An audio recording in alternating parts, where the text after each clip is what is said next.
ಲೋಕಾಧ್ಯಕ್ಷ ಸುರಾಧ್ಯಕ್ಷೋ ಧರ್ಮಾಧ್ಯಕ್ಷ ಕೃತಾಕೃತಃ ಚತುರಾತ್ಮ ಚತುರ್ವ್ಯೂಹ ಚತುರ್ದಷ್ಟ್ರ ಚತುರ್ಭುಜ. ಈ ಶ್ಲೋಕದಲ್ಲಿ ಭಗವಂತನನ್ನು ಅಧ್ಯಕ್ಷ ಎನ್ನುತ್ತಾರೆ. ಇಲ್ಲಿ ಅಧ್ಯಕ್ಷ ಎಂದರೆ ಎಲ್ಲವನ್ನೂ ನೋಡುವವ, ಎಲ್ಲರ ಮೇಲೆ ನಿಗಾ ಇರಿಸುವವ, ಪ್ರತಿಯೊಂದು ಕ್ರಿಯೆಯನ್ನು ನಿರ್ವಹಿಸುವವನು ಎಂದರ್ಥ. ಲೋಕಾಧ್ಯಕ್ಷ ಭಗವಂತ ಲೋಕಕ್ಕೆ ಅಧ್ಯಕ್ಷ. ಇಲ್ಲಿ ಲೋಕ ಎಂದರೆ ಈ ಭೂಲೋಕ, ಈ ಬ್ರಹ್ಮಾಂಡ, ಈ ಪಿಂಡಾಂಡ. ಆತ ಎಲ್ಲವುದರ ಅಧ್ಯಕ್ಷ. ಸುರಾಧ್ಯಕ್ಷ ಸುರರು ಎಂದರೆ ದೇವತೆಗಳು. ಈ ಬ್ರಹ್ಮಾಂಡ ಹಾಗೂ ಪಿಂಡಾಂಡದಲ್ಲಿ ಅನೇಕ ದೇವತೆಗಳಿದ್ದಾರೆ. ಈ ಹಿಂದೆ ಹೇಳಿದಂತೆ ನಮ್ಮ ದೇಹದ ಒಳಗೆ ಹಾಗೂ ಹೊರಗೆ ದೇವತೆಗಳು ಭಗವಂತನ ನಿಯಮದಂತೆ ಎಲ್ಲವನ್ನೂ ನಿಯಂತ್ರಿಸುತ್ತಿರುತ್ತಾರೆ. ದೇಹದ ಹೊರಗೆ ಸೂರ್ಯ ಬೆಳಕಿನ ದೇವತೆಯಾದರೆ ಆತನೇ ದೇಹದಲ್ಲಿ ಕಣ್ಣಿನ ದೇವತೆ. ಸೋಮ ದೇಹದ ಹೊರಗೆ ಶಬ್ದದ ದೇವತೆ ಹಾಗೂ ದೇಹದಲ್ಲಿ ಕಿವಿಯ ದೇವತೆ. ವರುಣ ನೀರಿನ ದೇವತೆ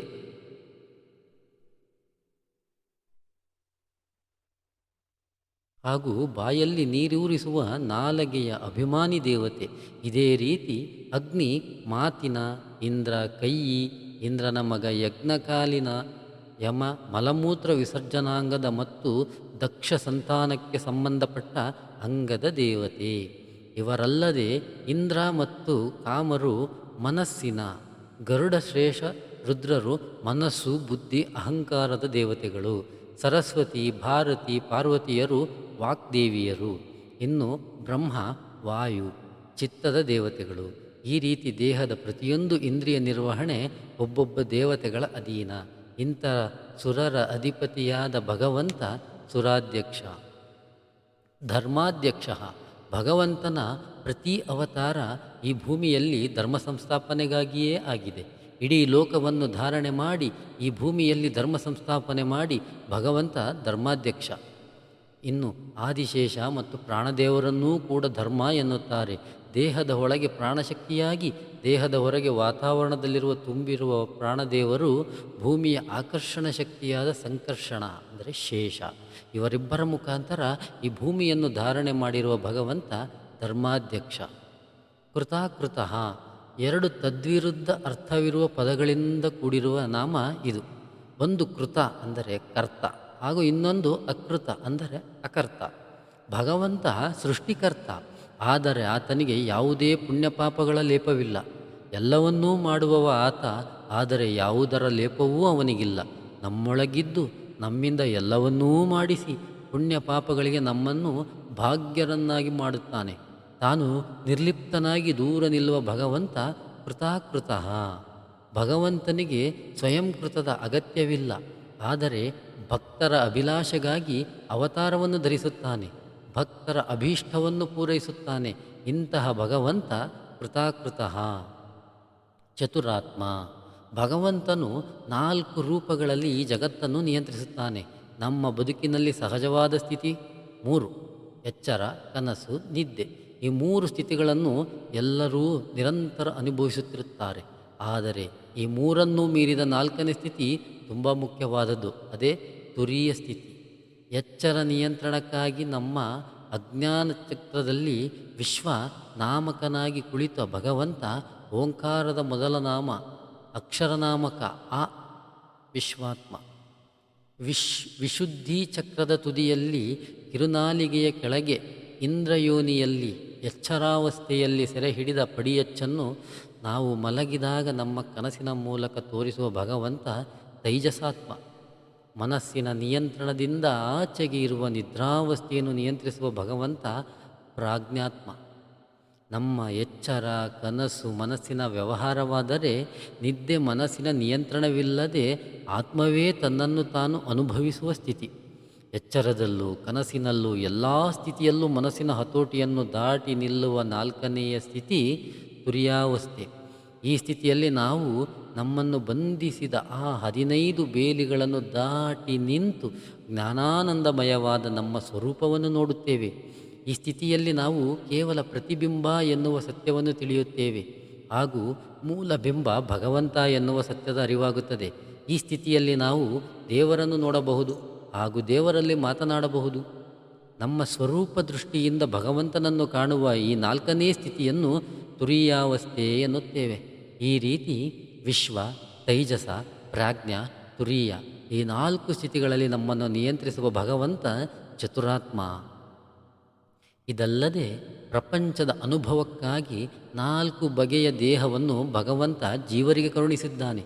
ಕಣ್ಣಿಗೆ ಕಾಣುವ ಪಂಚಭೂತಗಳಿಂದಾದ ಸ್ಥೂಲ ಶರೀರ, ಕಣ್ಣಿಗೆ ಕಾಣದ ಸೂಕ್ಷ್ಮ ಶರೀರ. ಸೂಕ್ಷ್ಮ ಶರೀರ ಸ್ಥೂಲ ದೇಹವನ್ನು ತ್ಯಜಿಸಿದಾಗ ಮಾನವ ಸ್ಥೂಲ ಶರೀರ ಸಾಯುತ್ತದೆ. ಸೃಷ್ಟಿಗೆ ಮೊದಲು ಅನಾದಿಯಾಗಿ ಬಂದ ಲಿಂಗರೂಪಿ ಶರೀರ, ಸ್ವರೂಪಭೂತವಾದ ಶರೀರ. ಈ ರೀತಿ ಪ್ರಪಂಚದ ಅನುಭವಕ್ಕಾಗಿ ಸ್ಥೂಲ, ಸೂಕ್ಷ್ಮ, ಲಿಂಗ ಹಾಗೂ ಸ್ವರೂಪ ಎನ್ನುವ 4 ಬಗೆಯ ಶರೀರವನ್ನು ಕೊಟ್ಟ ಭಗವಂತ ಚತುರಾತ್ಮ. ಜೀವಸೃಷ್ಟಿಯಲ್ಲಿ ಚತುರ್ವಿಧ: ಜರಾಯುಜ, ಗರ್ಭದಲ್ಲಿ ಸಂಪೂರ್ಣ ಬೆಳವಣಿಗೆಯಾಗಿ ಹುಟ್ಟುವುದು, ಉದಾಹರಣೆ ಮನುಷ್ಯ, ಹಸು ಇತ್ಯಾದಿ. ಅಂಡಜ, ಮೊಟ್ಟೆಯ ರೂಪದಲ್ಲಿ ಭೂಮಿಗೆ ಬಂದು ನಂತರ ಹೊಟ್ಟೆಗೆ ಕಾವು ಕೊಟ್ಟಾಗ ಸಂಪೂರ್ಣ ಬೆಳೆದು ಮೊಟ್ಟೆಯೊಡೆದು ಹುಟ್ಟುವುದು, ಪಕ್ಷಿಗಳು. ಸ್ವೇದಜ, ನೀರಿನ ಪಸೆ, ಬೆವರಿನಿಂದ ಹುಟ್ಟುವುದು, ಉದಾಹರಣೆ ವೈರಸ್ಗಳು, ಬ್ಯಾಕ್ಟೀರಿಯಾಗಳು. ಉದ್ವಿಜ, ಬೀಜ ರೂಪದಲ್ಲಿದ್ದು, ಅಂದರೆ ಬೀಜ ಒಡೆದು ಬೆಳೆಯುವುದು, ವೃಕ್ಷಗಳು, ಗಿಡಗಳು. ಈ ರೀತಿ ಅಂಡಜ, ಸ್ವೇದಜ, ಉದ್ವಿಜ ಮತ್ತು ಜರಾಯುಜ ಎನ್ನುವ 4 ಬಗೆಯಲ್ಲಿ ಜೀವಜಾತದ ಸೃಷ್ಟಿ ಮಾಡುವ ಭಗವಂತ ಚತುರಾತ್ಮ. ಚತುರ್ವ್ಯೂಹ, ಭಗವಂತ ವ್ಯೂಹ, ಗುಂಪು ಅಥವಾ ಸಮುದಾಯದಿಂದ ಉಪಾಸ್ಯನಾಗಿದ್ದಾನೆ. ಸೃಷ್ಟಿಗೆ ಕಾರಣನಾದ ಪ್ರದ್ಯುಮ್ನ, ಸ್ಥಿತಿಗೆ ಕಾರಣನಾದ ಅನಿರುದ್ಧ, ಸಂಹಾರಕ್ಕೆ ಕಾರಣನಾದ ಸಂಕರ್ಷಣ, ಮೋಕ್ಷ ಪ್ರಧಾನವಾದ ವಾಸುದೇವ. ಜೀವವು ಮೊದಲು ಅನಿರುದ್ಧನನ್ನು ಸೇರಿ ಅನ್ನಮಯ ಕೋಶದಿಂದ ಸಂಬಂಧವನ್ನು ಕಳಚಿಕೊಳ್ಳುತ್ತದೆ. ನಂತರ ಪ್ರದ್ಯುಮ್ನನನ್ನು ಸೇರಿ ಮನೋಮಯ ಕೋಶದ ಸಂಬಂಧವನ್ನು ಕಳಚಿಕೊಂಡು ಸಂಕರ್ಷಣದಿಂದ ವಿಜ್ಞಾನಮಯ ಕೋಶವನ್ನು ಬಿಡುಗಡೆ ಪಡೆದು ಕೊನೆಗೆ ವಾಸುದೇವನನ್ನು ಸೇರಿ ಸ್ವಯಂ ಆನಂದಮಯನಾಗುತ್ತಾನೆ. ಈ ರೀತಿ ವಾಸುದೇವ, ಸಂಕರ್ಷಣ, ಪ್ರದ್ಯುಮ್ನ ಹಾಗೂ ಅನಿರುದ್ಧ ಎನ್ನುವ 4 ವ್ಯೂಹಗಳಿಂದ ಉಪಾಸ್ಯನಾದ ಭಗವಂತ ಚತುರ್ವ್ಯೂಹ.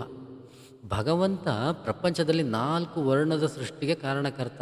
ಇಲ್ಲಿ ವರ್ಣ ಎಂದರೆ ಜಾತಿ ಅಲ್ಲ. ಜಾತಿ ಪದ್ಧತಿ ಜನರಿಂದ ಬಂದ ಪದ್ಧತಿ. ಆದರೆ ವರ್ಣ ಭಗವಂತನ ಸೃಷ್ಟಿ. 4 ವರ್ಣವನ್ನು ನಾವು ಪ್ರಪಂಚದ ಎಲ್ಲ ಭಾಗಗಳಲ್ಲಿ ಕಾಣಬಹುದು. ಅವುಗಳೆಂದರೆ ಬ್ರಾಹ್ಮಣ, ಕ್ಷತ್ರಿಯ, ವೈಶ್ಯ ಮತ್ತು ಶೂದ್ರ. ಬ್ರಾಹ್ಮಣ ಎಂದರೆ ಯಾರು? ಅಧ್ಯಯನ ಮಾಡಿ, ಅಧ್ಯಾಪನೆ ಮಾಡಿ ಮತ್ತು ಸಂಶೋಧನೆ ಮಾಡುವ ಜ್ಞಾನಿಗಳು.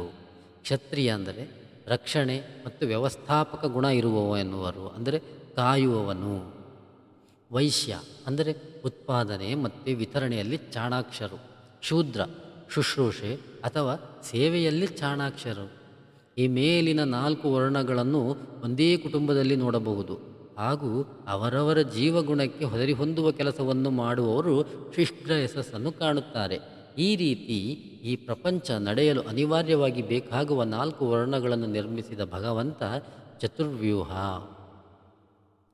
ಚತುರ್ದೃಷ್ಟ, ಭಗವದ್ಗೀತೆಯ ವಿಶ್ವರೂಪ ದರ್ಶನದಲ್ಲಿ ಅರ್ಜುನನು ಹೇಳುವಂತೆ ದಂಷ್ಟ್ರಾಕರಾಳಾನಿ ಚ ತೇ ಮುಖಾನಿ ದೃಷ್ಟ್ವೈವ ಕಾಲಾನ ಲಸನ್ನಿಭಾನಿ ದಿಶೋ ನ ಜಾನೆ ನಾ ಲಭೆ ಚ ಶರ್ಮ ಪ್ರಸೀದ ದೇವೇಶ ಜಗನ್ನಿವಾಸ. ಅಂದರೆ ಪ್ರಳಯ ಕಾಲದ ಬೆಂಕಿಯಂತೆ ಕೋರೆದಾಡಿಗಳ ಅಬ್ಬರದ ನಿನ್ನ ಮೋರೆಗಳನ್ನು ಕಂಡದ್ದೇ ದಿಕ್ಕು ತಿಳಿಯದಾಗಿದೆ, ನೆಮ್ಮದಿ ಇಲ್ಲವಾಗಿದೆ. ಓ ಸಗ್ಗಿಗರೊಡೆಯನೇ, ಜಗದ ಆಸರೆಯೇ, ದಯತೋರು. ಇಲ್ಲಿ ಯುದ್ಧ ನಿರತ ಕೌರವ ಸೇನೆ ಭಗವಂತನ ಕೋರೆದಾಡುಗಳ ಮಧ್ಯೆ ಸಿಕ್ಕಿ ನುಚ್ಚಿ ನೂರಾಗುವುದನ್ನು ಕಂಡ ಅರ್ಜುನ ತಾನು ಕೇವಲ ನೆಪ ಮಾತ್ರ ಎನ್ನುವುದನ್ನು ಅರ್ಥ ಮಾಡಿಕೊಳ್ಳುತ್ತಾನೆ. ಇಲ್ಲಿ ದಂಷ್ಟ್ರ ಎಂದರೆ ಕೋರೆಯಂತಹ ಉಳ್ಳವನು, ಕೋರೆಯಂತಹ ದಂತಗಳನ್ನು ಉಳ್ಳವನು. ಚತಂದ್ರಷ್ಟ್ರ ಎಂದರೆ 4 ಕೋರೆ ಹಲ್ಲುಗಳಿರುವವನು ಎಂದರ್ಥ. ಭಗವಂತನು ವರಾಹ ಅವತಾರಿಯಾಗಿ ಹಿರಣ್ಯಾಕ್ಷನನ್ನು ಹಾಗೂ ನರಸಿಂಹ ಅವತಾರಿಯಾಗಿ ಹಿರಣ್ಯಕಶಿಪುವನ್ನು ತನ್ನ ಕೋರೆ ಹಲ್ಲುಗಳಿಂದ ಸಂಹಾರ ಮಾಡಿದವನು. ನಮ್ಮೊಳಗೆ ಕೂಡ ಈ ಹಿರಣ್ಯಕಶಿಪು ಮತ್ತು ಹಿರಣ್ಯಾಕ್ಷರಿದ್ದಾರೆ. ಇಲ್ಲಿ ಹಿರಣ್ಯ ಎಂದರೆ ಚಿನ್ನ, ಅಂದರೆ ದುಡ್ಡು ಅಥವಾ ಸಂಪತ್ತು, ಐಶ್ವರ್ಯ.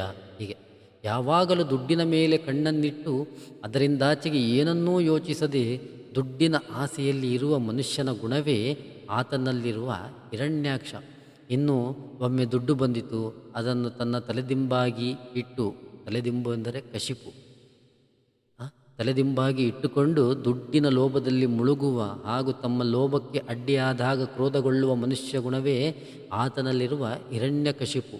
ನಮ್ಮಲ್ಲಿರುವ ಈ ಕಾಮ, ಕ್ರೋಧ, ಲೋಭವನ್ನು ಸಂಹಾರ ಮಾಡಬಲ್ಲ ಭಗವಂತ ಚತುರ್ದೃಷ್ಟ, ಚತುರ್ಭುಜ. ಸಾಮಾನ್ಯವಾಗಿ ದೇವರ ಮೂರ್ತಿಗಳನ್ನು ನಾವು 4 ಕೈ ಹಾಗೂ 4 ಆಯುಧಗಳನ್ನು ನೋಡುತ್ತೇವೆ. ಉದಾಹರಣೆಗೆ ವಿಷ್ಣು ಶಂಖ, ಚಕ್ರ, ಗದ ಹಾಗೂ ಪದ್ಮಧಾರಿ. ಹಾಗೆ ಗಣಪತಿ ಪಾಶ, ದಂತ, ಅಂಕುಶ ಮತ್ತು ಅಭಯಧಾರಿ. ಏನಿದರ ಅರ್ಥ? ಚಕ್ರ ಧರ್ಮದ ಸಂಕೇತ. ಅಧರ್ಮವನ್ನು ಸಂಹಾರ ಮಾಡುವ ನಿರಂತರ ತಿರುಗುವ ವಿಷ್ಣು ಚಕ್ರ ಸಂಹಾರ ಶಕ್ತಿ ಮಾತೆ ದುರ್ಗೆಯ ಸಂಕೇತ. ಶಂಖ ಧರ್ಮದ ಪಂಚಾಂಗದಲ್ಲಿ ನಮ್ಮ ಬದುಕು ಸಮೃದ್ಧಿಯಾಗಿರುವ ಅರ್ಥದ ಸಂಕೇತ. ಗದ ಭಗವಂತನ ಗದೆ ಸ್ವಚ್ಛಂದ ಕಾಮದ ನಿಯಂತ್ರಣದ ಸಂಕೇತ. ಪದ್ಮ ಶಾಂತಿ ಮತ್ತು ಮೋಕ್ಷದ ಸಂಕೇತ.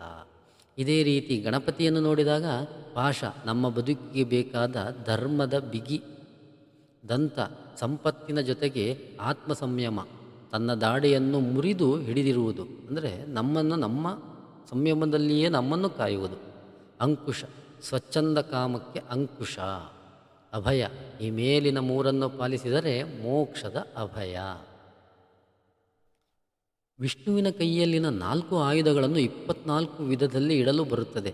ಚಕ್ರ ಬಲಗೈ, ಶಂಖ, ಗದ, ಪದ್ಮಧಾರಿ ಜನಾರ್ದನ ಮೂರ್ತಿಯಾದರೆ ಶಂಖ ಬಲಗೈ, ಚಕ್ರ, ಗದ, ಪದ್ಮಧಾರಿ ಕೇಶವ ಮೂರ್ತಿ. ಈ ರೀತಿ ವಿಷ್ಣುವಿನ 24 ಮೂರ್ತಿಗಳಿವೆ.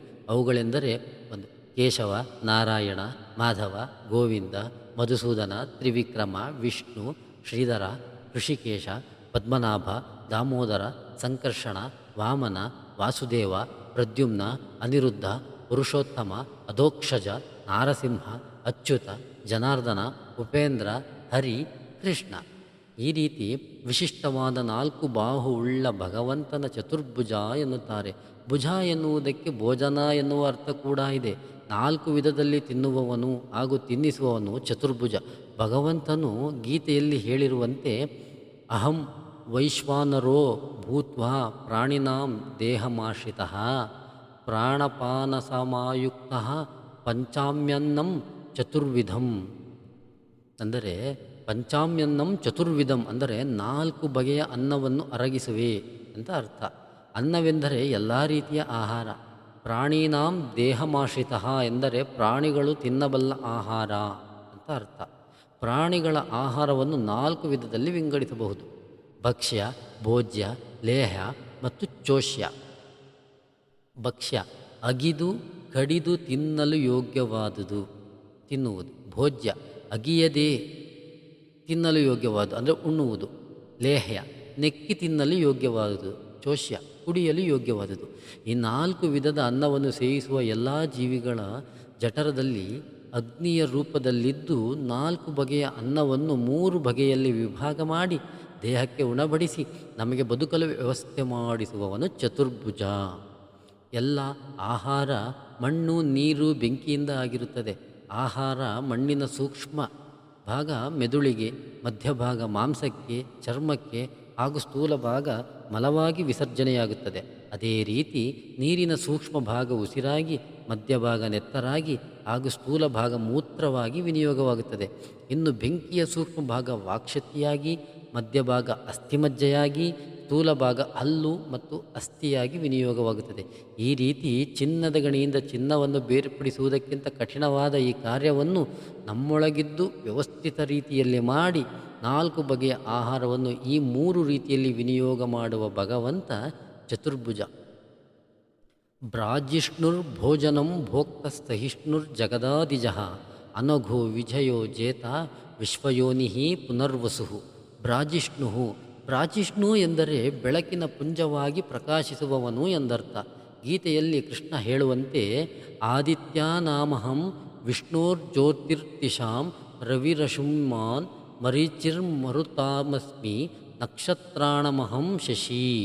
ಅಂದರೆ ರವಿಯಲ್ಲಿ ರವಿಯಾಗಿ ಪ್ರತಿ ಕಿರಣದಲ್ಲಿ ನಾನಿದ್ದೇನೆ ಎಂದರ್ಥ.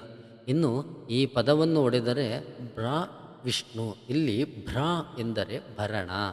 ಆದ್ದರಿಂದ ಭ್ರಾಜಿಷ್ಣು ಎಂದರೆ ಎಲ್ಲವನ್ನೂ ಧರಿಸಿದವನು. ಈ ಪದವನ್ನು ಇನ್ನೂ ಭಾಗವಾಗಿ ಮಾಡಿದರೆ ಭ ಅಜಿ ಷ್ಣು, ಇಲ್ಲಿ ಆಜಿ ಅಂದರೆ ಯುದ್ಧ, ಭ ಎಂದರೆ ಗೆಲ್ಲುವಂತೆ ಮಾಡುವವನು, ಷ್ಣು ಎಂದರೆ ಎಲ್ಲರ ಒಳಗೆ ನಿಂತು ಪ್ರೇರಣೆ ಮಾಡುವವ.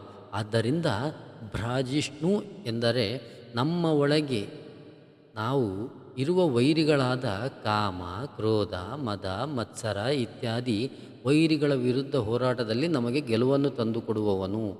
ಇದು ನಮಗೆ ಭಗವಂತ ಕೊಡುವ ಶಿಕ್ಷಣ. ದೇವತೆಗಳು ನಮ್ಮನ್ನು ಪರೀಕ್ಷೆಗೆ ಒಡ್ಡಿ ನಮಗೆ ಶಿಕ್ಷಣ ಕೊಡುತ್ತಾರೆ. ಇಂತಹ ಪರಿಸ್ಥಿತಿಯಲ್ಲಿ ನಾವು ಉತ್ತೀರ್ಣರಾಗಿ ಹೊರಬರಲು ಭಗವಂತ ನಮಗೆ ಸದಾ ಸಹಕಾರವನ್ನು ಕೊಡುತ್ತಾನೆ. ಆದ್ದರಿಂದ ಇದು ಶಿಕ್ಷೆ ಅಲ್ಲ, ಶಿಕ್ಷಣ. ಇಂತಹ ಭಗವಂತ ಬ್ರಾಜಿಷ್ಣು. ಭೋಜನಂ, ಭಗವಂತ ಅನ್ನವೂ ಹೌದು, ಉಣ್ಣುವವನೂ ಹೌದು. ಗೀತೆಯಲ್ಲಿ ಹೇಳುವಂತೆ ಬ್ರಹ್ಮಾರ್ಪಣಂ ಬ್ರಹ್ಮಹವಿಹಿ ಬ್ರಹ್ಮಾಗ್ನೌ ಬ್ರಹ್ಮಣ ಹುತಂ ಬ್ರಹ್ಮೈವತೇನ ಗಂತವ್ಯಂ ಬ್ರಹ್ಮಕರ್ಮ ಸಮಾಧಿನ. ಅಂದರೆ ಅರ್ಪಣವೂ ಭಗವಂತ, ಅರ್ಪಿಸುವ ಹವಿಸೂ ಭಗವಂತ. ಭಗವಂತ ಸನ್ನಿಧಾನವಿಲ್ಲದ ಯಾವ ವಸ್ತುವೂ ಇಲ್ಲ. ಅನ್ನವೂ ಭಗವಂತ, ಅನ್ನವನ್ನು ತಿನ್ನುವವನೂ ಭಗವಂತ. ನಮಗೆ ತಿನ್ನುವ ಯೋಗ ಬಂದಿತು ಭಗವಂತನಿಂದ. ಈ ರೀತಿ ಎಲ್ಲರಿಗೂ ಆನಂದವನ್ನು ಕೊಡುವ ಭೋಜಯತಿ ಭಗವಂತನನ್ನು ಭೋಜನಂ ಎನ್ನುತ್ತಾರೆ. ಇಲ್ಲಿ ಅನ್ನ ಎಂದರೆ ಅಕ್ಕಿಯಿಂದ ಮಾಡಿದ ಅನ್ನ ಮಾತ್ರವಲ್ಲ, ಸಂಸ್ಕೃತದಲ್ಲಿ ಅನ್ನ ಎಂದರೆ ತಿನ್ನುವಂತಹ ವಸ್ತು ಅಂತ ಅರ್ಥ. ಭೋಕ್ತ, ಭೋಕ್ತ ಎಂದರೆ ಆಹಾರವನ್ನು ಸ್ವೀಕರಿಸುವವನು.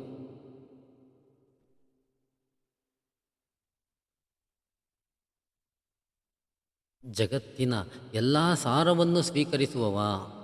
ಗೀತೆಯಲ್ಲಿ ಹೇಳುವಂತೆ ಅಹಂ ಹಿ ಸರ್ವಯ ಜ್ಞಾನಾಂ ಭೋಕ್ತ ಚ ಪ್ರಭುರೇಚ. ಯಜ್ಞದಲ್ಲಿ ನಾವು ಮಾಡುವ ಎಲ್ಲ ಆಹುತಿಯನ್ನು ಸ್ವೀಕರಿಸುವವ ಆ ಭಗವಂತ. ಆದ್ದರಿಂದ ಆತ ಯಜ್ಞಪುರುಷ, ಯಜ್ಞಭಾವನ, ಯಜ್ಞಭೋಕ್ತ. ನಾವು ದೇವರಿಗೆ ಅರ್ಪಿಸುವ ನೈವೇದ್ಯ ಅಥವಾ ಹವಿಸ್ಸನ್ನು ನಮಗೆ ಕೊಟ್ಟವನೂ ಅವನೇ, ಸ್ವೀಕರಿಸುವವನೂ ಅವನೇ. ಹೀಗೆ ಆನಂದ ಭೋಕ್ತನಾದ ಭಗವಂತನನ್ನು ನಾವು ಭೋಕ್ತ ಎನ್ನುವ ನಾಮದಿಂದ ಉಪಾಸನೆ ಮಾಡುತ್ತೇವೆ. ಸಹಿಷ್ಣು, ಸಹಿಷ್ಣು ಎಂದರೆ ಸಹನೆ ಉಳ್ಳವನು ಎಂದು ಅರ್ಥ. ಯಾವುದಕ್ಕೂ ಮಣಿಯದ ತಾಕತ್ತಿದ್ದರೂ ಇನ್ನೊಬ್ಬರ ತಪ್ಪನ್ನು ಕ್ಷಮಿಸುವ ಮಹತ್ತಾದ ಗುಣ ಸಹಸ್ಸು. ನಾವು ಮಾಡುವ ಕಾರ್ಯದ ಹಿಂದಿನ ಭಾವ, ಪಾಪ ಅಥವಾ ಪುಣ್ಯಗಳನ್ನು ನಿರ್ಧರಿಸುತ್ತದೆ. ಸಾಮಾಜಿಕವಾಗಿ ಕಾಣುವ ಕೆಟ್ಟ ಕೆಲಸವನ್ನು ಮಾಡಿದ ನಮ್ಮ ಭಾವಕ್ಕನುಗುಣವಾಗಿ ನಮ್ಮನ್ನು ಭಗವಂತ ಕ್ಷಮಿಸಿ ಪಾಪದ ಲೇಪದಿಂದ ವಿಮುಕ್ತನಾಗಿಸುತ್ತಾನೆ. ಭಗವಂತನ ಸರ್ವಭಕ್ತ ಪರಾ ಸಹಿಷ್ಣು. ಆತನ ಕ್ಷಮಾಗುಣಕ್ಕೆ ಅಜಾಮಿಳನ ಕತೆ ಉತ್ತಮ ದೃಷ್ಟಾಂತ. ಅಜಾಮಿಳ ಒಬ್ಬ ಬ್ರಾಹ್ಮಣ, ಸರಳ, ಮಿತಭಾಷಿ, ಸಾತ್ವಿಕ, ವಿದ್ವಾಂಸನಾಗಿದ್ದ. ಗುರು ಅತಿಥಿ ಹಿರಿಯರ ಸೇವೆ ಮಾಡುತ್ತಿದ್ದ. ತನ್ನ ಕೈಯಲ್ಲಿ ಹಿಡಿದ ಹೆಂಡತಿಯನ್ನೂ ಪ್ರೀತಿಸುತ್ತಿದ್ದ. ಒಂದು ದಿನ ಆತ ಕಾಡಿನಲ್ಲಿ ಸುಂದರಿಯಾದ ಒಬ್ಬಳು ಹೆಣ್ಣನ್ನು ಅರೆನಗ್ನ ಸ್ಥಿತಿಯಲ್ಲಿ ನೋಡಿ ಆಕರ್ಷಣೆಗೊಳಪಟ್ಟ. ಆತ ತನ್ನ ಹೆಂಡತಿ ಮತ್ತು ತಂದೆ ತಾಯಿಯನ್ನು ಮರೆತು ತಾನು ಕಂಡ ಕಾಡಿನ ಹುಡುಗಿಯ ಸಂಘದಲ್ಲಿ ಲೋಕವನ್ನೇ ಮರೆತ. ಆಕೆಯನ್ನು ಸಂತೋಷಪಡಿಸಲು ಮಾಡಬಾರದ ಕೆಲಸವನ್ನೆಲ್ಲ ಮಾಡಿದ. ಹುಡುಕನಾದ, ಕಳ್ಳತನ ಮಾಡಿದ, ಜೂಜು. ಕಾಡಿನಲ್ಲಿ ಆಕೆಯೊಂದಿಗೆ ಸಂಸಾರ ಬೆಳೆಯಿತು, ಮಕ್ಕಳಾದವು. ಕೊನೆಯ ಮಗನ ಹೆಸರು ನಾರಾಯಣ. ಒಂದು ರಾತ್ರಿ ಅಜಾಮಿಳನಿಗೆ ಘೋರ ರೂಪದ ಯಮದೂತರೇ ಕಣ್ಣೆದುರು ನಿಂತಂತಾಯಿತು. ಅವರ ಕೈಯಲ್ಲಿ ಯಮಪಾಶ. ಅಜಾಮಿಳನಿಗೆ ನಿಜಕ್ಕೂ ಭಯವಾಯಿತು. ತನ್ನ ಮಗ ನಾರಾಯಣನನ್ನು ಕೂಗಿ ಕರೆದ. ಆಗ ಮಗನ ಬದಲು ಪ್ರತ್ಯಕ್ಷನಾದ ವಿಷ್ಣುದೂತರು ಅಳಿತಪ್ಪಿ ಚಲಿಸುತ್ತಿದ್ದ ಆತನನ್ನು ಪುನಃ ಸರಿಯಾದ ದಾರಿಯಲ್ಲಿ ತಂದು ಉದ್ಧಾರ ಮಾಡುತ್ತಾರೆ. ನಂತರದ ದಿನಗಳಲ್ಲಿ ಆತ ಮಹಾತ್ಮನಾಗಿ ಬದುಕುತ್ತಾನೆ. ನಮ್ಮಲ್ಲಿ ಸಾತ್ವಿಕತೆ ಮತ್ತು ಜ್ಞಾನ ಅನೇಕ ಜನ್ಮಗಳ ಫಲದಿಂದ ಬಂದಿರುತ್ತದೆ. ಯಾವುದೋ ಕೆಟ್ಟ ಕಾರಣದಿಂದ ನಾವು ದಾರಿ ತಪ್ಪಿದಾಗ ಕರುಣಾಮಯನಾದ ಭಗವಂತ ನಮ್ಮನ್ನು ಶಿಕ್ಷಿಸುವ ಬದಲು ಕ್ಷಮಿಸಿ ಉದ್ಧಾರ ಮಾಡುತ್ತಾನೆ. ಎಂತಹ ತಪ್ಪನ್ನೂ ಕೂಡ ಕ್ಷಮಿಸುವ ಕಾರುಣ್ಯಮೂರ್ತಿ ಆ ಭಗವಂತ. ಆತ ನಮಗೆ ಕೊಡುವ ದುಃಖ ತಾಯಿ ತನ್ನ ಮಗುವನ್ನು ತಿದ್ದಲು ಕೊಡುವ ಶಿಕ್ಷೆಯಂತೆ. ಆತ ಶಿಕ್ಷಾ ಕಾರುಣ್ಯದ ರಕ್ಷೆ. ಆತ ಯಾರನ್ನೂ ದ್ವೇಷಿಸುವುದಿಲ್ಲ. ಎಲ್ಲರೂ ಅಪರಾಧವನ್ನು ಸಹಿಸುವ ಭಗವಂತ ಸಹಿಷ್ಣು. ಜಗದಾದಿಜ, ಜಗದ ಆದಿಜ ಎಂದರೆ ಸೃಷ್ಟಿಯ ಮೊದಲು ಇದ್ದವ ಹಾಗೂ ಜಗತ್ತನ್ನು ಸೃಷ್ಟಿಸುವ ಮೊದಲು ಚತುರ್ವ್ಯೂಹ ಮೂರ್ತಿಗಳಾದ ವಾಸುದೇವ, ಸಂಕರ್ಷಣ, ಪ್ರದ್ಯುಮ್ನ ಹಾಗೂ ಅನಿರುದ್ಧ ಎನ್ನುವ 4 ರೂಪದಲ್ಲಿ ತನ್ನನ್ನು ತಾನು ಸೃಷ್ಟಿ ಮಾಡಿಕೊಂಡವ. ಇಲ್ಲಿ ಸೃಷ್ಟಿಯಾಗುವುದು ಎಂದರೆ ಇದ್ದದ್ದು ಕಾಣುವ, ರೂಪ ತಳೆಯುವುದು. ಭಗವಂತ ಮೊದಲು ಪುರುಷನಾಮಕ ರೂಪವನ್ನು ಧರಿಸಿ ನಂತರ ಮಹಾತತ್ವದ ಸೃಷ್ಟಿ ಮಾಡಿದ. ಆನಂತರ ಅಹಂಕಾರ ತತ್ವ ಶಿವದ ಸೃಷ್ಟಿಯಾಯಿತು. ಅಹಂಕಾರ ತತ್ವದಿಂದ ಪಂಚಭೂತಗಳ ಸೃಷ್ಟಿಯಾಯಿತು. ಪಂಚಭೂತಗಳಿಂದ ಪ್ರಪಂಚ ಪುರುಷನ ಸೃಷ್ಟಿ ಹಾಗೂ ಬ್ರಹ್ಮಾಂಡ ಸೃಷ್ಟಿಯಾಯಿತು. ಬ್ರಹ್ಮಾಂಡದಿಂದ ಪಿಂಡಾಂಡ ಸೃಷ್ಟಿಯಾಯಿತು. ಭಗವಂತನ ಒಂದೊಂದು ಪಿಂಡಾಂಡದಲ್ಲಿ ಬಿಂಬರೂಪವಾಗಿ ನೆಲೆಸಿದ. ಸೂಕ್ಷ್ಮ ಸೃಷ್ಟಿ ಭಗವಂತನ ನಾಭಿ ಕಮಲ. ಈ ಸೂಕ್ಷ್ಮ ಪ್ರಪಂಚವನ್ನು ಚತುರ್ಮುಖ ಮಹಾತತ್ವದಿಂದ ವಿಸ್ತಾರಗೊಳಿಸಿ ಸ್ಥೂಲ ಪ್ರಪಂಚ ಸೃಷ್ಟಿ ಮಾಡಿದ. ಮಹಾತತ್ವದಿಂದ ಅಹಂಕಾರ ತತ್ವದ ಒಡೆಯನಾಗಿ ಶಿವ ಬಂದ. ಶಿವನಿಂದ ಅಹಂಕಾರ ತತ್ವದ 3 ರೂಪಗಳ ಸೃಷ್ಟಿಯಾಯಿತು. ಅವುಗಳೆಂದರೆ ಸಾತ್ವಿಕ ಅಹಂಕಾರ ತತ್ವ, ರಾಜಸ ಅಹಂಕಾರ ತತ್ವ, ತಾಮಸ ಅಹಂಕಾರ ತತ್ವ. ಸಾತ್ವಿಕ ಮತ್ತು ರಾಜಸ ಅಹಂಕಾರ ತತ್ವದಿಂದ ಪಂಚಜ್ಞಾನೇಂದ್ರಿಯ, ಪಂಚಕರ್ಮೇಂದ್ರಿಯ ಹಾಗೂ ಅದರ ತತ್ವಾಭಿಮಾನಿ ದೇವತೆಗಳ ಸೃಷ್ಟಿಯಾಯಿತು. ತಾಮಸ ಅಹಂಕಾರ ತತ್ವದಿಂದ ಪಂಚಭೂತಗಳ ಹಾಗೂ ಅದರ ತತ್ವಾಭಿಮಾನಿ ದೇವತೆಗಳ ಸೃಷ್ಟಿಯಾಯಿತು. ಈ ರೀತಿ ನಮಗೆ ಕಾಣುವ ಈ ಪ್ರಪಂಚ ಸೃಷ್ಟಿಯಾಯಿತು. ಈ ಜಗತ್ತಿಗೆ ಮೂಲ ಕಾರಣನಾಗಿ ಸೃಷ್ಟಿ ಸ್ಥಿತಿ ಸಂಹಾರಗಳಿಗೆ ಕಾರಣನಾಗಿರುವ ಎಲ್ಲರ ಜನಕನಾದ ಭಗವಂತ ಜಗದಾದಿಜ. ಅನಘಃ, ಅಘ ಎಂದರೆ ಪಾಪ, ದುಃಖ, ವ್ಯಸನ ಇತ್ಯಾದಿ. ಇಲ್ಲಿ ವ್ಯಸನ ಎಂದರೆ ಚಾಳಿ ಅಥವಾ ಚಟ. ಭಗವಂತನಿಗೆ ಯಾವ ಪಾಪದ ಲೇಪವೂ ಇಲ್ಲ. ಆತ ಸಂಹಾರ ಮಾಡುವುದು ಕಾರುಣ್ಯದಿಂದ ಹೊರತು ದ್ವೇಷದಿಂದಲ್ಲ. ಉದಾಹರಣೆಗೆ ಕೃಷ್ಣ ದ್ರೋಣಾಚಾರ್ಯನನ್ನು ಅಶ್ವತ್ಥಾಮ ಸತ್ತ ಎಂದು ಧರ್ಮರಾಯನಲ್ಲಿ ಹೇಳಿಸಿ ಕೊಲ್ಲುತ್ತಾನೆ. ಇದರ ಹಿಂದಿರುವ ಕಾರುಣ್ಯ ಅಪಾರವಾದದ್ದು. ದುರ್ಯೋಧನನಂತಹ ದುಷ್ಟ ಸಮಾಜ ಕಂಟಕ ದ್ರೋಹಿ ಅನ್ನದ ಋಣಕ್ಕೋಸ್ಕರ ಪ್ರತಿದಿನ 10,000 ದೈನಿಕರನ್ನು ಸಾಯಿಸುತ್ತಾನೆ ಎಂದು ಪ್ರತಿಜ್ಞೆ ಮಾಡಿದ್ದ ದ್ರೋಣರನ್ನು ಪಾಪದ ಕಡಲಿನಿಂದ ರಕ್ಷಿಸಲು ಭಗವಂತ ಆತನನ್ನು ಸಾಯಿಸಿ ರಕ್ಷಿಸುತ್ತಾನೆ. ಇಲ್ಲಿ ಭಗವಂತ ನಿರ್ವಿಕಾರ ಹಾಗೂ ನಿರ್ಲಿಪ್ತ. ಆತನಿಗೆ ಸಾಯಿಸುವುದು ವ್ಯಸನವಲ್ಲ ಹಾಗೂ ದುಃಖದ ಪಾಪದ ಲೇಪ ಅವನಿಗಿಲ್ಲ. ಇಂತಹ ಭಗವಂತ ಅನಘಃ. ವಿಜಯ, ಅರ್ಜುನನನ್ನು ವಿಜಯ ಎಂದು ಕರೆಯುತ್ತಾರೆ. ಹೆಚ್ಚು ಯುದ್ಧಗಳಲ್ಲಿ ಪಾಲ್ಗೊಂಡು ಕಪ್ಪ ಕಾಣಿಕೆ ಸಂಗ್ರಹಿಸಿದ್ದರಿಂದ ಆತನಿಗೆ ಈ ಅನ್ವರ್ಥನಾಮ. ಸೂಕ್ಷ್ಮವಾಗಿ ನೋಡಿದರೆ ಅತಿ ಹೆಚ್ಚು ಸಂಪತ್ತು ಹಾಗೂ ಅತಿ ದೊಡ್ಡ ವಿಜಯ ಪಾಂಡವರಿಗೆ ಭೀಮಸೇನ ಜರಾಸಂಧನನ್ನು ಜಯಿಸಿದಾಗ ಬಂದಿರುವುದು. ಆದರೂ ರೂಢಿಯಲ್ಲಿ ಅರ್ಜುನನನ್ನು ವಿಜಯ, ಧನಂಜಯ ಎಂದು ಕರೆಯುತ್ತಾರೆ. ಅರ್ಜುನನಲ್ಲಿ ನರ ನಾಮಕ ಭಗವಂತ ಸನ್ನಿಧಾನವಿದ್ದರಿಂದ ಆಂಜನೇಯ ರೂಪಿ ಪ್ರಾಣದೇವರು ಆತನ ರಥದ ಧ್ವಜದಲ್ಲಿದ್ದರಿಂದ ಅರ್ಜುನ ವಿಜಯನಾದ. ಭಾಗವತದಲ್ಲಿ ಹೇಳುವಂತೆ ಅರ್ಜುನನ ಹಾಗೂ ಭೀಮನ ಒಳಗೆ ಕುಳಿತು ವಿಜಯ ಸಾರಥಿಯಾಗಿ ಧರ್ಮ ಸಂಸ್ಥಾಪನೆ ಮಾಡಿದ ಭಗವಂತ ನಿಜವಾದ ವಿಜಯ. ಪಾಂಡವರನ್ನು ಹೆಜ್ಜೆ ಹೆಜ್ಜೆಗೂ ವಿಜಯ ಪಥದತ್ತ ಕೊಂಡೊಯ್ದ ಭಗವಂತ ವಿಜಯ. ಇಷ್ಟೇ ಅಲ್ಲದೆ ರಾಮಾವತಾರದಲ್ಲಿ ರಾವಣ ಕುಂಭಕರ್ಣನನ್ನು, ನರಸಿಂಹಾವತಾರಿಯಾಗಿ ಹಿರಣ್ಯಕಶಿಪುವನ್ನು, ವರಾಹಾವತಾರದಲ್ಲಿ ಹಿರಣ್ಯಾಕ್ಷನನ್ನು, ಹೀಗೆ ಅನೇಕ ರಾಕ್ಷಸನನ್ನು ವಿಶಿಷ್ಟವಾದ ರೂಪದಲ್ಲಿ ಜಯಿಸಿದ ಭಗವಂತ ವಿಜಯ. ಜೇತ, ಜೇತೃ ಎಂದರೆ ಎಲ್ಲವನ್ನೂ ಗೆದ್ದವನು. ಮೇಲೆ ವಿಜಯನಾಮದಲ್ಲಿ ನೋಡಿದಂತೆ ಭಗವಂತ ಎಲ್ಲರನ್ನೂ ಗೆದ್ದವನು. ಎಲ್ಲರನ್ನೂ ಗೆದ್ದು ಎಲ್ಲರಿಗಿಂತ ಎತ್ತರದಲ್ಲಿದ್ದು ನಮ್ಮನ್ನು ಎತ್ತರಕ್ಕೇರಿಸುವ ಅರಿಗಳನ್ನು ಗೆದ್ದ ಭಗವಂತ ಜೇತ.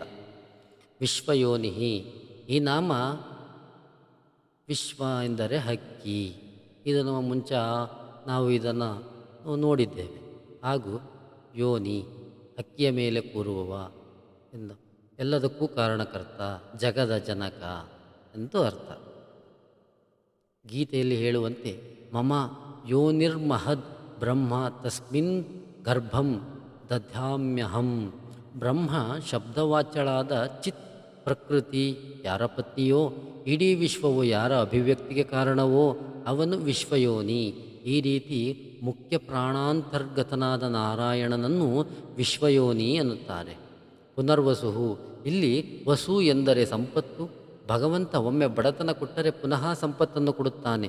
ದೇವತೆಗಳ ಸಂಪತ್ತನ್ನೆಲ್ಲ ಅಪಹಾರ ಮಾಡಿದ ಬಲಿಯನ್ನು ಸೋಲಿಸಿ ದೇವತೆಗಳಿಗೆ ಅವರ ಸಂಪತ್ತನ್ನು ಪುನಃ ಹಿಂದಿರುಗಿಸಿದ ಭಗವಂತ ತಲೆಯನ್ನು ತನ್ನ ಪಾದಪೀಠವನ್ನಾಗಿ ಮಾಡಿ ಬಲಿಯನ್ನು ಮುಂದಿನ ಮನ್ವಂತರದಲ್ಲಿ ಇಂದ್ರನನ್ನಾಗಿ ಮಾಡಿದ.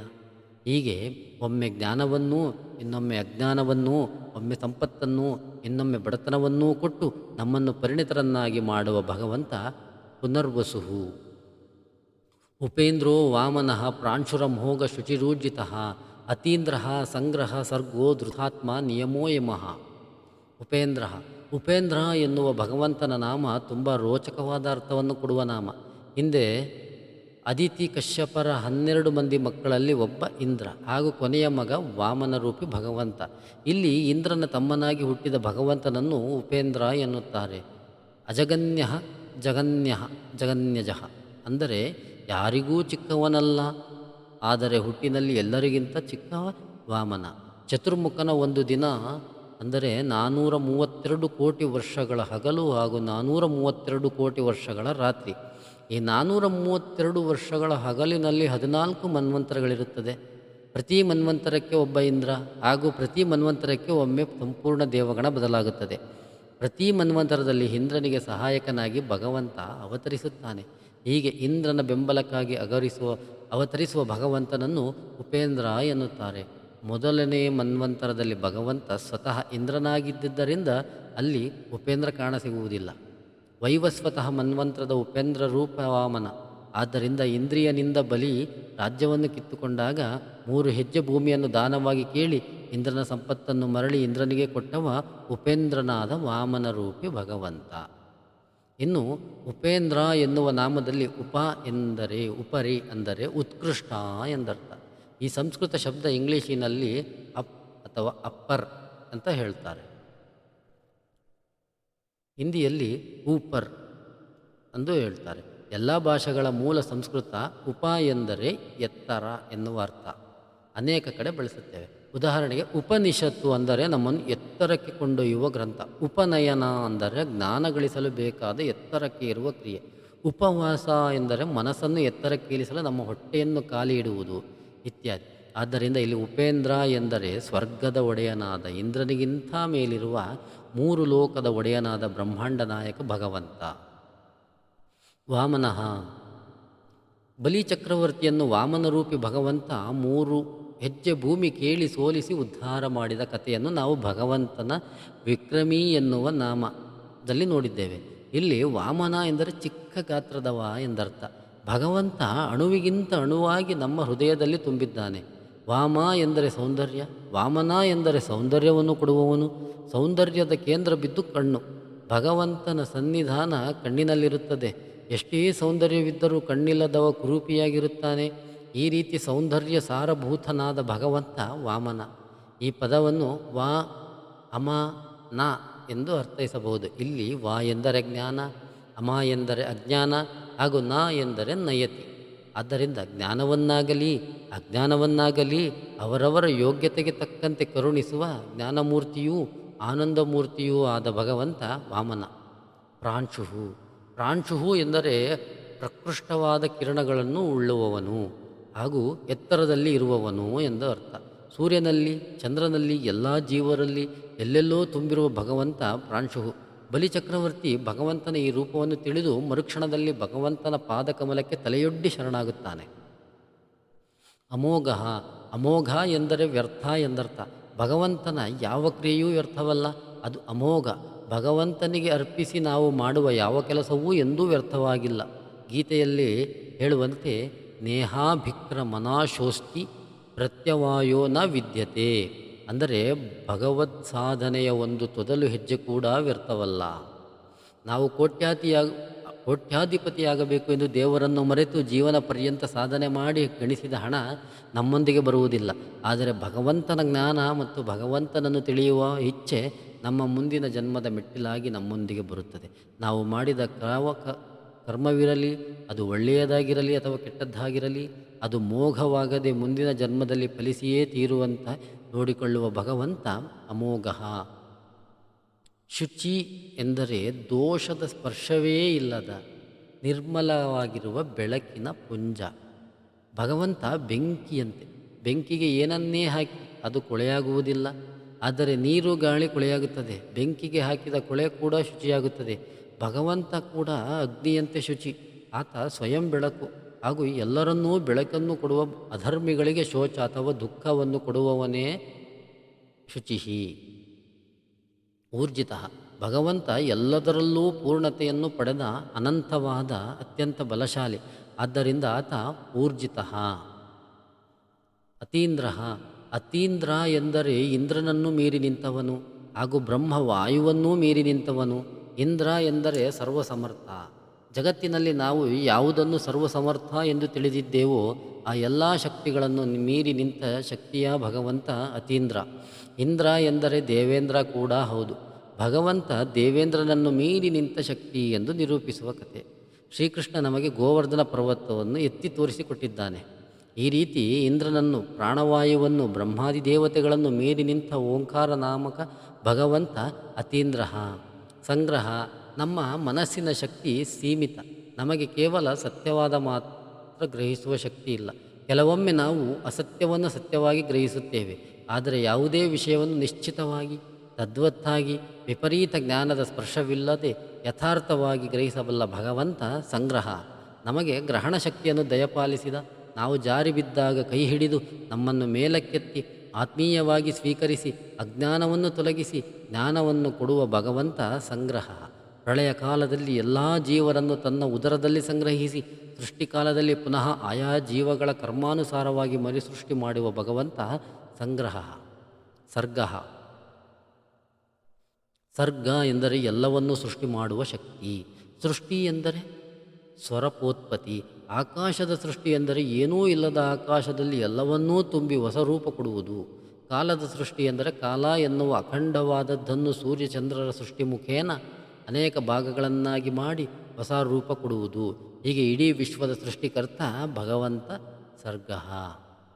ಧೃತಾತ್ಮ ಧೃತಾತ್ಮ ಎಂದರೆ ಎಲ್ಲವನ್ನೂ ಧರಿಸಿದವ ಎಂದರ್ಥ. ಆತ್ಮಬಿಂಬವಾಗಿ, ಬಿಂಬರೂಪವಾಗಿ, ಅನೇಕ ರೂಪಿಯಾಗಿ ನಮ್ಮೊಳಗೇ ಇದ್ದಾನೆ. ಈ ದೇಹದ ಪಂಚಕೋಶಗಳಲ್ಲಿ, ಪಂಚಜ್ಞಾನೇಂದ್ರಿಯಗಳಲ್ಲಿ, ಪಂಚಕರ್ಮೇಂದ್ರಿಯಗಳಲ್ಲಿ ಪಂಚರೂಪವಾಗಿ ಭಗವಂತನಿದ್ದಾನೆ. ಸಪ್ತಧಾತುಗಳಲ್ಲಿ ಸಪ್ತರೂಪನಾಗಿ 360 ಅಸ್ಥಿಗಳಲ್ಲಿ 72,000 ನಾಡಿಗಳಲ್ಲಿ ಅನಂತ ರೂಪವಾಗಿ ವ್ಯಾಪಿಸಿದ್ದಾನೆ. ಪ್ರತಿಯೊಂದು ಮಾನವನ ಶರೀರದಲ್ಲೂ ಭಗವಂತನ ಅನಂತ ರೂಪವೊಡಗಿದೆ. ಆದ್ದರಿಂದ ಇಂತಹ ದೇವಾಲಯವನ್ನು ಚಿತ್ರಗೊಳಿಸುವ ಆತ್ಮಹತ್ಯೆ ಮಹಾಪಾಪ. ಜಗತ್ತಿನ ಇತರ ಜೀವಜಂತುಗಳಲ್ಲಿ ಭಗವಂತನಿದ್ದರೂ ಕೂಡ ಪೂರ್ಣತೆ ಪಡೆಯದೆ ಇತರ ಜೀವಗಳಿಗಿಂತ ಮನುಷ್ಯನಲ್ಲಿ ಆತನ ಅಭಿವ್ಯಕ್ತ ಅತಿ ಹೆಚ್ಚು. ಈ ರೀತಿ ನಮ್ಮೊಳಗಿದ್ದು ಎಲ್ಲ ದೇವತೆಗಳನ್ನು ಧಾರಣೆ ಮಾಡಿ ಎಲ್ಲ ಕಡೆ ತುಂಬಿರುವ ಭಗವಂತ ಧೃತಾತ್ಮ. ನಿಯಮ ಭಗವಂತನನ್ನು ತಿಳಿಯಬೇಕಾದರೆ ನಾವು ನಮ್ಮಲ್ಲಿ 5 ನಿಯಮಗಳನ್ನು ಅಳವಡಿಸಿಕೊಳ್ಳಬೇಕು. ಅವುಗಳೆಂದರೆ ಶೌಚ, ತಪ, ತೃಪ್ತಿ, ಸ್ವಾಧ್ಯಾಯ ಮತ್ತು ಪುರುಷಾರ್ಚನ. ಶೌಚ ಒಳಕು ತುಂಬಿದ ಮೈ, ಒಳಕು ತುಂಬಿದ ಮನಸ್ಸಿಗೆ ಎಂದೂ ಭಗವಂತ ಗೋಚರಿಸುವುದಿಲ್ಲ.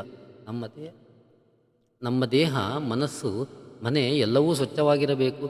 ನಾವು ನಮ್ಮ ತಲೆ ಮೇಲೆ ಒಂದು ಕೊಡ ನೀರು ಹಾಕಿಕೊಂಡಾಗ ಮಡಿಯಾಗುವುದಿಲ್ಲ. ಭಗವಂತನ ನೆನಪಿಗೆ ಪೋಷಕವಾದ ನಡೆ, ಮಡಿ, ನಿಜವಾದ ಮಡಿ ಎಂದರೆ ಏನೆಂದು ನೋಡೋಣ. ಅತಃ ಪ್ರಾತಃ ಸಂಧ್ಯಾ ಅಪವಿತ್ರ ಪವಿತ್ರೋ ವಾ ಸರ್ವಸ್ಥಾಂ ಗತೋಪಿ ವಾ ಯ ಸ್ಮರೇತ್ ಪುಂಡರೀಕಾಕ್ಷಂ ಸ ಬಾಹ್ಯಂ ಭ್ಯಂತರಃ ಶುಚಿ. ಅಂದರೆ ನೀನು ಯಾವುದೇ ಸ್ಥಿತಿಯಲ್ಲಿರು, ಎಂದಾವರೆಯ ಅರಳಿದ ಎಸಳಿನಂತೆ ನಸುಗೆಂಪಾಗಿ ಪ್ರೀತಿಯ ಕಾರುಣ್ಯದ ರಸಪೂರವನ್ನು ಹರಿಸುತ್ತಿರುವ ಅರಳುಗಣ್ಣಿನ ಭಗವಂತನನ್ನು ನೆನೆಸಿಕೊ. ಆತನ ರಸಧಾರೆ ನಿನ್ನ ಮೇಲೆ ಬೀಳುತ್ತಿದೆ ಎಂದು ಯೋಚಿಸು. ಆಗ ನೀನು ಮಡಿಯಾಗುತ್ತೀಯ. ಈ ಸ್ಥಿತಿಯಲ್ಲಿ ನೀನು ಮೈಲಿಗೆಯಾಗಲು ಸಾಧ್ಯವಿಲ್ಲ. ನಿನ್ನನ್ನು ಮುಟ್ಟಿದರೂ ಕೂಡ ನಿನ್ನಿಂದ ಮಡಿಯಾಗುತ್ತಾರೆ. ನೀನು ಧರಿಸಿರುವ ಬಟ್ಟೆಯಾಗಲಿ ಇತರ ಯಾವುದೇ ವಸ್ತು ನಿನ್ನನ್ನು ಮೈಲಿಗೆ ಮಾಡಲಾರದು. ಭಗವಂತನ ಚಿಂತನೆ, ಭಗವಂತನ ಪ್ರಜ್ಞೆಯನ್ನು ಜಾಗೃತಗೊಳಿಸುವ ನಡೆಯೇ ಮಡಿ. ಭಗವಂತನಿಂದ ದೂರ ಸರಿಸುವ ಅಜ್ಞಾನವೇ ಮೈಲಿಗೆ. ಇತರರನ್ನು ಮೈತ್ರಿ ಭಾವದಿಂದ ಕಾಣುವುದು, ಸಕಲ ಪರಮಾತ್ಮ ಸ್ವರೂಪವೇ ಎಂದು ಭಾವಿಸುವುದು ಶೌಚ. ಈ ಮನಸ್ಥಿತಿಯಿಂದ ನಿಜವಾದ ದುಃಖ ತೊರೆಯುವುದು. ತಪಃ ನಮ್ಮ ದೇಹ ಮತ್ತು ಮನಸ್ಸಿನ ಖಯಾಲಿಗಳಿಗೆ ಒಳಗಾಗದೆ ನಮ್ಮ ಇಷ್ಟಕ್ಕೆ ತಕ್ಕಂತೆ ನಮ್ಮ ದೇಹ ಮನಸ್ಸನ್ನು ಮಣಿಸುವ ಕ್ರಿಯೆಯೇ ತಪಸ್ಸು. ಇವುಗಳ ಆಚರಣೆಯಿಂದ ಅಶುದ್ಧಿ ನಾಶವಾಗಿ ಅಂತಃಕರಣವು ಶುದ್ಧವಾಗುವುದು. ತೃಪ್ತಿ ಇದರಲ್ಲಿ ತೃಪ್ತಿಪಟ್ಟು ಹರಿಯ ಚರಣದ ಅರಿವಿನಿಂದ ನಮ್ಮ ಪಾಲಿನ ಕರ್ಮ ನಾವು ಮಾಡುವುದು. ಸ್ವಾಧ್ಯಾಯ ಅಂದರೆ ನಿರಂತರ ಅಧ್ಯಯನ. ವೈದಿಕ ಮಂತ್ರಗಳ ಅರ್ಥಾನುಸಂಧಾನದಿಂದ ಸಿದ್ಧಿ ದೊರೆಯುತ್ತದೆ. ಮಂತ್ಯರಹಸ್ಯ ಅರಿಯಲು ಸದ್ಗುರುವಿನ ಆಶ್ರಯ ಅವಶ್ಯ. ಪುರುಷಾರ್ಚನ ಬದುಕಿನ ಪ್ರತಿಯೊಂದು ಕ್ರಿಯೆಯೂ ಭಗವಂತನ ಆರಾಧನೆ, ಹರಿಯ ಪೂಜೆ ಎನ್ನುವ ಎಚ್ಚರ. ಸಕಲ ಕ್ರಿಯಾದಿಗಳ ಫಲವನ್ನು ಅಪೇಕ್ಷಿಸದೆ ಈಶ್ವರನಲ್ಲಿ ಅರ್ಪಣೆ ಮಾಡುವುದು ಪುರುಷಾರ್ಚನ. ಕಾಮಾತೋ ಕಾಮತೋ ವಾಪಿ ಯತ್ಕರೋಮಿ ಶುಭಾಶುಭಾಂ ತತ್ಸರ್ವಂ ತ್ವಯಿ ವಿನ್ಯಸ್ಯ ತತ್ಪ್ರಯುಕ್ತ ಕರೋಮ್ಯಹಂ. ಅಂದರೆ ಆಸೆಯಿಂದಲೋ ಅಥವಾ ಆಸೆಯಿಲ್ಲದೆಯೋ ಯಾವ ಶುಭಾಶುಭ ಕರ್ಮಗಳನ್ನು ಮಾಡುತ್ತೇವೆಯೋ ಅವೆಲ್ಲವನ್ನು ಅವನಲ್ಲಿ ಅರ್ಪಿಸಿ ಅವನ ಪ್ರಯುಕ್ತವೇ ಅಂದರೆ ಭಗವಂತನಿಗಾಗಿಯೇ ನಾನು ಎಲ್ಲ ಕರ್ಮಗಳನ್ನು ಮಾಡುತ್ತೇನೆ ಎಂದು ಈಶ್ವರನಲ್ಲಿ ಕಾಯ ವಾಚ ಮನಸ ಅರ್ಪಣೆ ಮಾಡುವುದು. ಈ ರೀತಿ ಮೇಲಿನ 5 ನಿಯಮಗಳಿಂದ ತಿಳಿಯಲ್ಪಡುವವನು ಹಾಗೂ ನಮ್ಮ ಅಭಿವೃದ್ಧಿಗಾಗಿ 5 ನಿಯಮಗಳನ್ನು ನಿಯಮಿಸಿದವನು ಯಮಃ. ಯಮಃ ಎಂದರೆ ಯಮನೊಳಗಿದ್ದು ಪಾಪಿಗಳಿಗೆ ಶಿಕ್ಷೆಯನ್ನು ಕೊಡುವವ, ಎಲ್ಲರನ್ನೂ ನಿಯಂತ್ರಿಸುವವ ಎಂದುವುದು. ಯಮಃ ಅನ್ನುವುದಕ್ಕೆ ಯಮಗಳಿಂದ ವೇದ್ಯನಾದವನು ಎನ್ನುವ ವಿಶೇಷ ಅರ್ಥವಿದೆ. ನಮ್ಮ ಅಭಿವೃದ್ಧಿಗೋಸ್ಕರ, ಸಮಾಜದ ಸ್ವಾಸ್ಥ್ಯಕ್ಕೋಸ್ಕರ ನಾವು ಬಿಡಬೇಕಾದ 5 ದುರ್ಗುಣಗಳನ್ನು ಯಮಗಳು ಎನ್ನುತ್ತಾರೆ. ಅವುಗಳೆಂದರೆ ಹಿಂಸೆ, ಸುಳ್ಳು ಹೇಳುವುದು, ಕಳ್ಳತನ ಮಾಡುವುದು, ಅನಗತ್ಯ ಇನ್ನೊಬ್ಬರ ಮುಂದೆ ಕೈಚಾಚುವುದು, ಅತಿ ಕಾಮುಕತೆ. ಸಮಾಜದೇವಿಯಾಗಿ ನಾವು ಅನುಸರಿಸಬೇಕಾದ 5 ನೀತಿ ಸಂಹಿತೆಗಳೆಂದರೆ ಅಹಿಂಸಾ, ಸತ್ಯ, ಅಸ್ಥೇಯ, ಬ್ರಹ್ಮಚರ್ಯ ಮತ್ತು ಅಪರಿಗ್ರಹ. ಅಹಿಂಸಾ ಇನ್ನೊಬ್ಬರಿಗೆ ನೋವುಂಟು ಮಾಡದಂತೆ ಬದುಕುವುದು. ಸತ್ಯ ಸ್ವಾರ್ಥಕ್ಕೋಸ್ಕರ ಇನ್ನೊಬ್ಬರಿಗೆ ಸುಳ್ಳು ಹೇಳದೆ ಪ್ರಾಮಾಣಿಕವಾಗಿ ಬದುಕುವುದು, ಆದರೆ ಇನ್ನೊಬ್ಬರ ಮನಸ್ಸು ನೋಯಿಸುವ ಸತ್ಯ ನುಡಿಯಬಾರದು. ಆಸ್ಥೇಯ ಕಳ್ಳತನ ಮಾಡದೇ ಇರುವುದು ನಮ್ಮ ನೀತಿಯಾಗಿರಬೇಕು. ಬ್ರಹ್ಮಚರ್ಯ ಅತೀ ಕಾಮುಕನಾಗದೆ ಬದುಕುವುದು. ಇಲ್ಲಿ ಬ್ರಹ್ಮಚರ್ಯ ಎಂದರೆ ಮದುವೆಯಾಗದೇ ಇರುವುದು ಎನ್ನುವ ಅರ್ಥವಲ್ಲ. ಸಂಸಾರಿಯಾಗಿದ್ದೂ ಕೂಡ ಬ್ರಹ್ಮಚಾರ್ಯ ಪಾಲಿಸಬಹುದು, ಆದರೆ ಕಾಮುಕನಾಗಿರಬಾರದು. ಅಪರಿಗ್ರಹ ಎಂದರೆ ಈ ಜಡ ಶರೀರಕ್ಕೆ ಬೇಕಾದ ಭೋಗ ವಸ್ತುಗಳನ್ನು ಬಯಸದಿರುವುದು. ನಮಗೆ ಬೇಕಾದ್ದನ್ನು ಇನ್ನೊಬ್ಬರಲ್ಲಿ ಒತ್ತಾಯಪೂರ್ವಕವಾಗಿ ಬಯಸದೆ ಇನ್ನೊಬ್ಬರು ಕಟ್ಟಿಕೊಟ್ಟಲ್ಲಿ ತೃಪ್ತಿಪಡುವುದು. ಈ ರೀತಿ 5 ಯಮಗಳೆಂಬ ನೀತಿ ಸಂಹಿತೆಯನ್ನು ಸೃಷ್ಟಿಸಿದ ಭಗವಂತ ಯಮಃ.